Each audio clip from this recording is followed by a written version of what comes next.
The millipede belongs to the phylum of arthropods, falling under the same family as spiders and butterflies. They aren't considered to be insects, though they have a hard exoskeleton that protects their body. Though some species of millipede are poisonous, they are largely without defense against natural predators.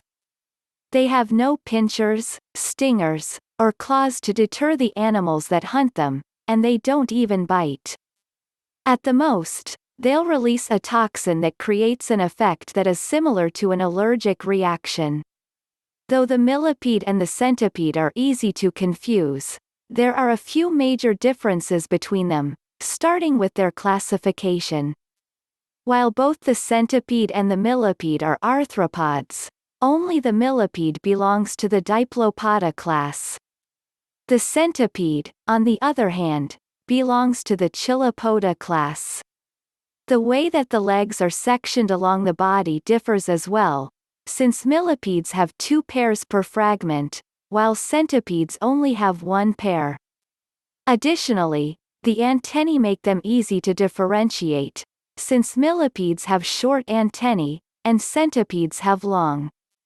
Millipedes prefer the vegetation that they find underground, while some centipedes are so ravenous that they've been known to consume whole frogs.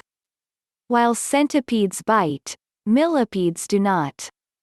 Despite their name, millipedes don't have anywhere close to 1,000 feet. Instead, they have 100 legs or less on average, though it can have up to 750 legs at the most. Archaeological findings suggest that the millipede was the first animal to walk on land, dating the species back 400 million years. As the millipede grows, it molts. When they are still young, these molting sessions allow them to grow additional legs each time. Potentially 80,000 species of these animals are alive in the world today, even though researchers and scientists have only identified 12,000. The entire body of the millipede houses the heart of the millipede, and the aorta is located at the head.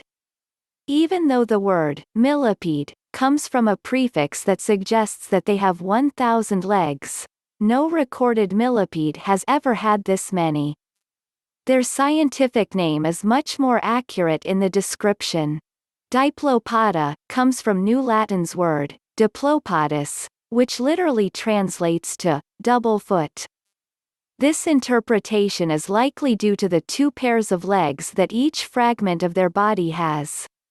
In total, scientists have discovered 12,000 different species, divided amongst 2 subclasses, which are Pennicillata, which has a soft body with bristles along their sides, 1 order, Arthropoda, which is now extinct and is believed to have breathed through gills, 3 orders, Chilopoda, which is divided into 2 infraclasses that included short-bodied millipedes and millipedes that look fairly similar to the worm. Scientists believe that there are as many as 80,000 species of these animals in the world today.